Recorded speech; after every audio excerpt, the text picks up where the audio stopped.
presents a new upcoming class. Stay tuned. Sacred Bonds by Daryl Abdullah Kirk. Yes, Sacred Bonds, navigating the depths of Muslim matrimony and the family. You don't want to miss this one.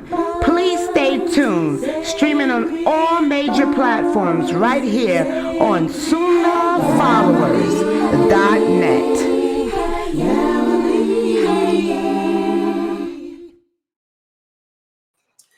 Ina alhamdulillah, wa salat wa salam ala wa rasulullah. Welcome to our class on entitled The Sacred Bonds. And this is a class based on the book written by one of my students, Brother Abdullah Kirk. And this book addresses marriage and Islam.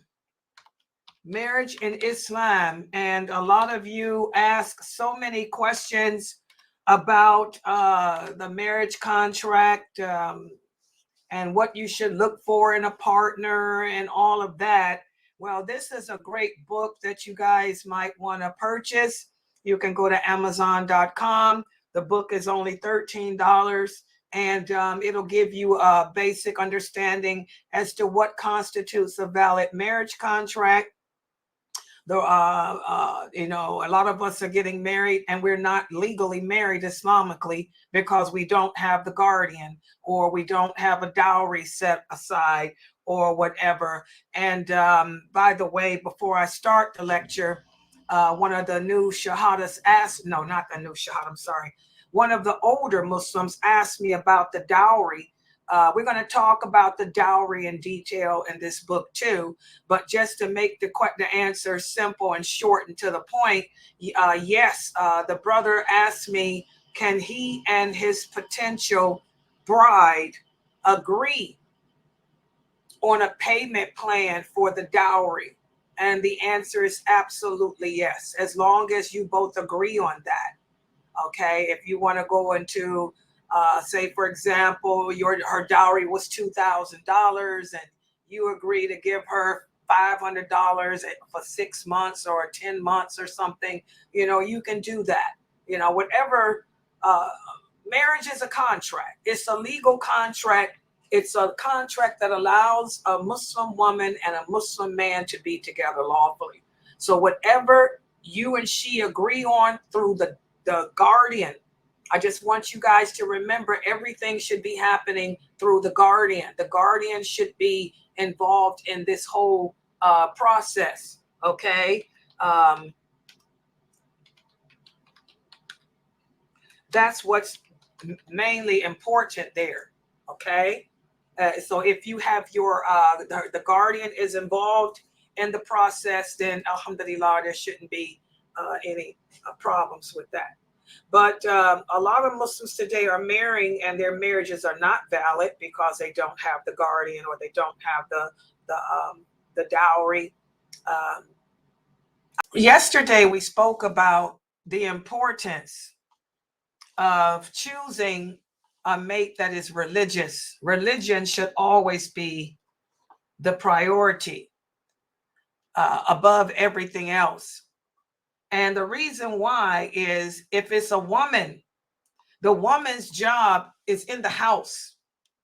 There's a video that I put out yesterday that Sheikh Muhammad Saeed Atli made. Sheikh Atli spoke about how the woman's role evolves around the house is inside the house. The man's role is outside the house. And that is so true.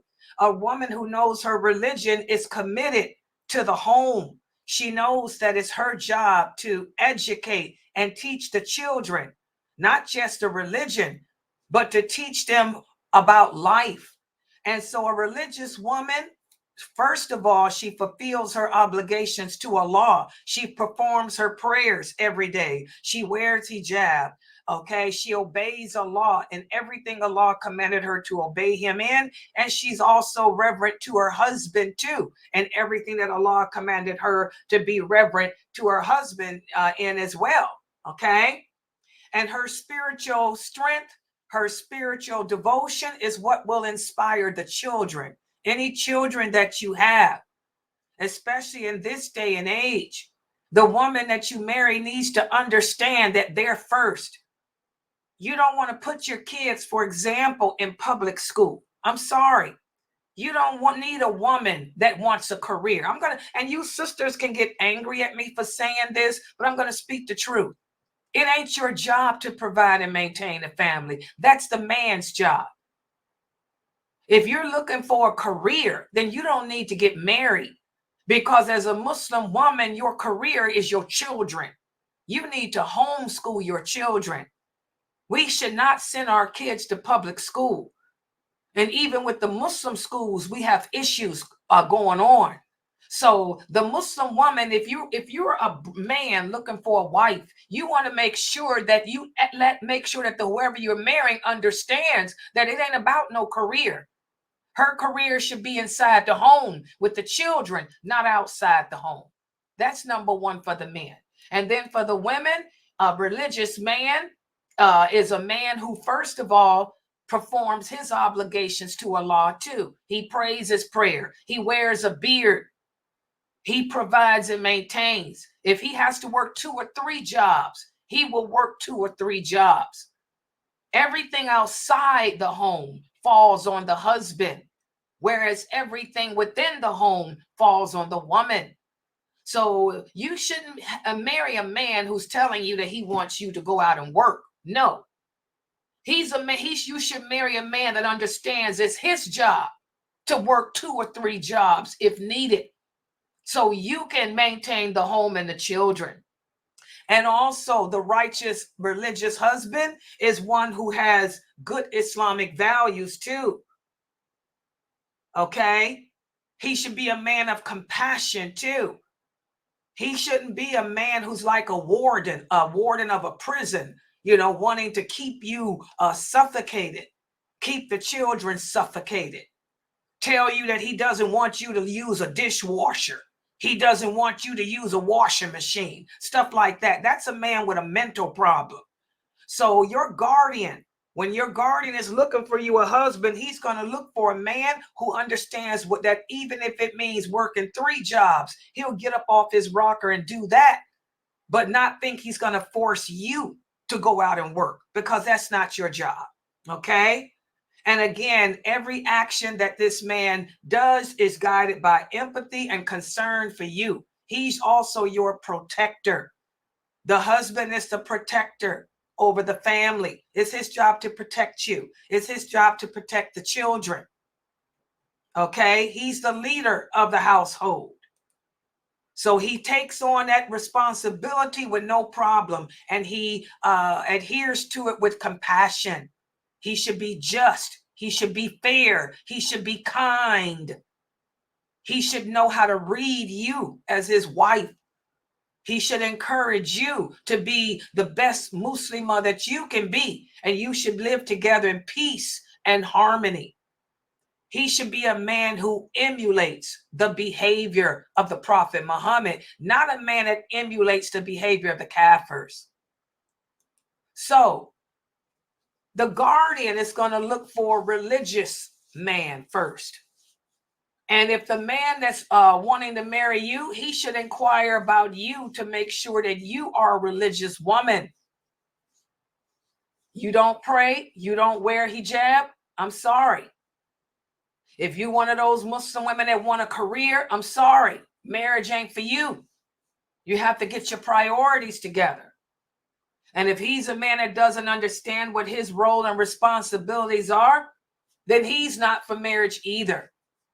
So again, the foundation of the marriage is Islam. The foundation of everything is our belief in Allah. Okay? And we live in a society where this society teaches us that it's all about chasing the life of this world. We live in a society where the Prophet's guidance and the Prophet sallallahu alaihi wasallam's character is not being exemplified. Okay? So finding a good husband, a good wife is not an easy thing to do. And that's why Allah made the conditions of marriage be as they are. Whereas a woman has a guardian. the guardian, the wali. He's the custodian over the marriage. He's the custodian to assure that this union, is first of all compatible. It's his job as a guardian to assure that you and the man are on the same level spiritually, at least on the same level. Really, he should be above you spiritually, but not beneath you spiritually. A righteous woman is not going to marry a man that doesn't have a beard. I'm sorry. Righteous women are for righteous men. A righteous man is not going to marry a woman that doesn't have a hijab on. Again, righteous men are for righteous women. It's the guardian's job to assure that you two are compatible spiritually, that you also complement each other's character, that you both understand what your roles are as husband, wife, and mother, that you all have your priorities in order together. If we talked about these things before marriage, then we wouldn't have so many divorces. If the guardians would take control of their responsibility as defined by Allah and the Prophet, sallallahu alaihi wasallam, we wouldn't have such a high divorce rate. So that's what we're going to talk about today. The role of the guardian in assuring that, number one, both parties are religious and that they're compatible Islamically and spiritually. And then the next time we meet for this class, we're going to move on to discuss more about the dowry, because that's another issue. You have to have a guardian, and we also have to have a dowry. So we're going to go into detail about the dowry when we meet for this class next week. Okay, so I'm going to stop right here. Subhanakallahumma wa bihamdika, ashhadu an la ilaha illa anta, astaghfiruka wa atubu ilaik. Are there any questions or comments? And again, I apologize. Any questions or comments? Tomorrow we have my 6:30 class on faith.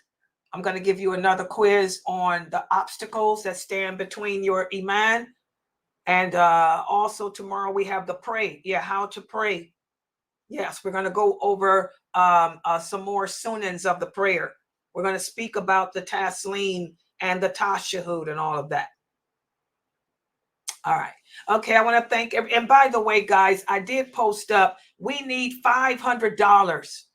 I did count it up. What's the bills that we have left are the phone bill for this website. What's the other thing? The server protection thing that we use to keep us from getting nuked. That's why we ain't getting nuked. And also that other thing, the video splicer, the video splicing program that I use. So that those monthly expenses total $500. That's what we need for the rest of this month to carry us through the rest of this month. Please, if you guys can donate $500. If we had 5 people to give $100, that would take care of the rest of this month's expenses. Because I did stay up and do the math. I said, okay, we need $500. And I posted up a thing about that. So please, $500 for the rest of the bills for this month. Okay? All right, I'm going to log out for now. Subhanakallahumma wa bihamdika, ashhadu an la ilaha illa anta, astaghfiruka wa atubu ilaik. Assalamu alaikum.